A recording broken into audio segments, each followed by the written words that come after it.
Hello friends, মিঠুর পাকশালায় আপনাদের সবাইকে স্বাগত। আজ আমি সেদ্ধ আলু ও চালের গুঁড়ো দিয়ে ভীষণই টেস্টি একটা রেসিপি আপনাদের সাথে শেয়ার করছি।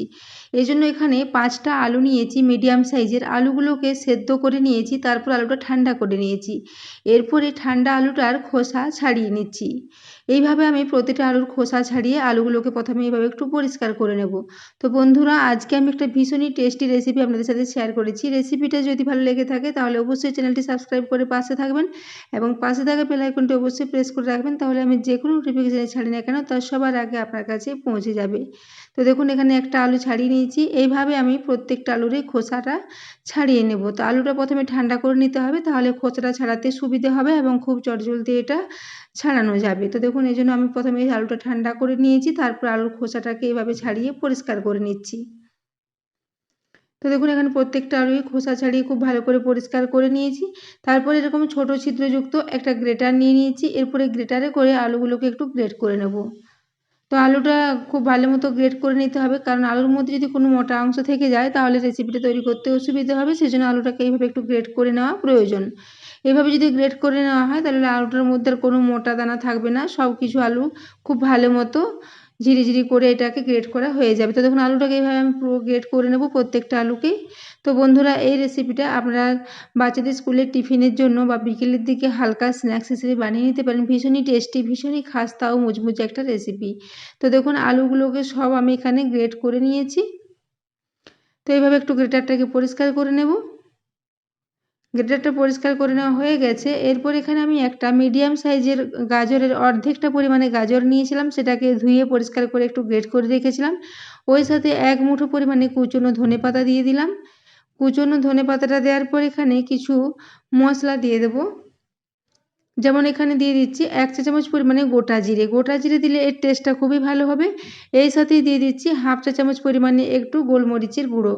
ওই সাথে দিয়ে দেবো এখানে 1/4 চা চামচ পরিমাণে একটু হলুদের গুঁড়ো। হলুদের গুঁড়োটা কালারের জন্য দিয়েছি।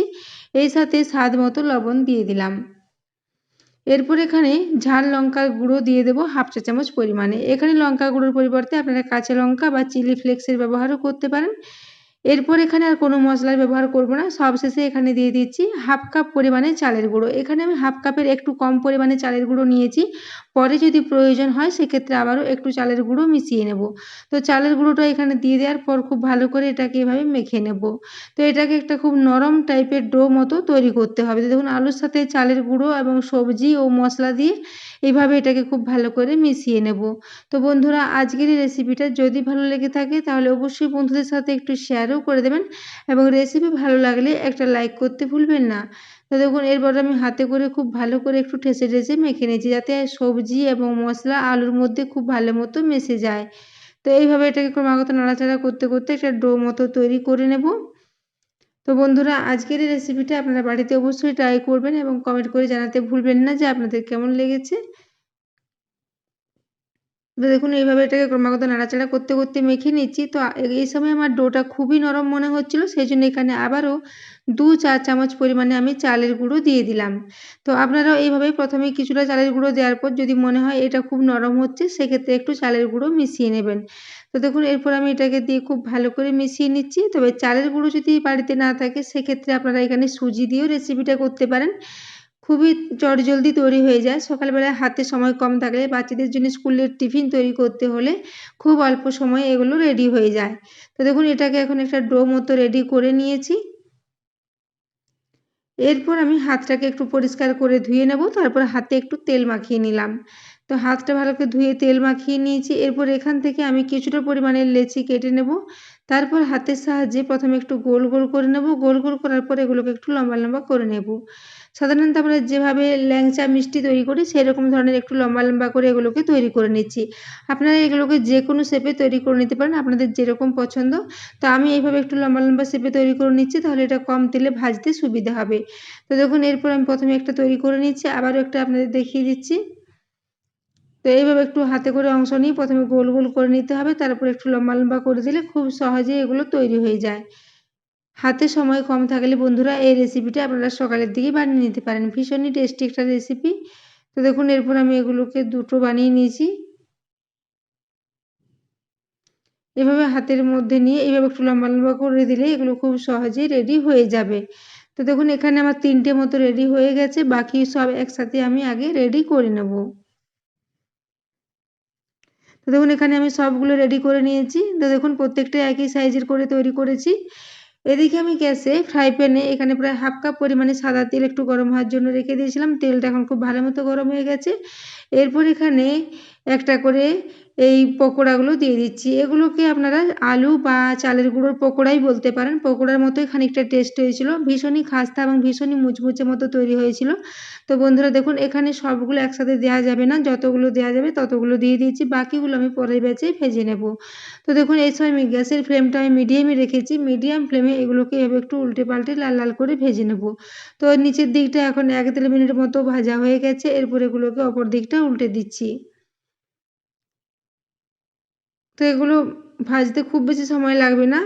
এরকম ছড়ানো প্যান হলে অনেকগুলো করে দুবারে এগুলো ভাজা হয়ে যাবে। তো দেখুন এরপর আমি এগুলোকে এভাবে সব উল্টে দিলাম। উল্টে দেওয়ার পর আবারও 1-1.5 মিনিটের জন্য এই নিচের দিকটাকে ভেজে নেব।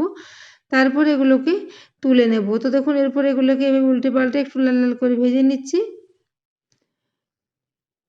তো বন্ধুরা এই রেসিপিটা আপনারা বাচ্চাদের স্কুলের টিফিনে বা বিকেলের দিকে বাড়িতে কোনো গেস্ট আসলে তাদেরকে চায়ের সাথে এই রেসিপিটা আপনারা সার্ভ করতে পারেন। ভীষণই টেস্টি, ভীষণই খাস্তা মতো একটা রেসিপি। তো দেখুন এখানে আমার প্রথম ব্যাচের এই পকোড়াগুলো তৈরি হয়ে গেছে। এরপর এগুলোকে আমি একটা ছান্তার মধ্যে তুলে নিচ্ছি, তারপর এক্সট্রা তেলটা ঝরিয়ে নেব।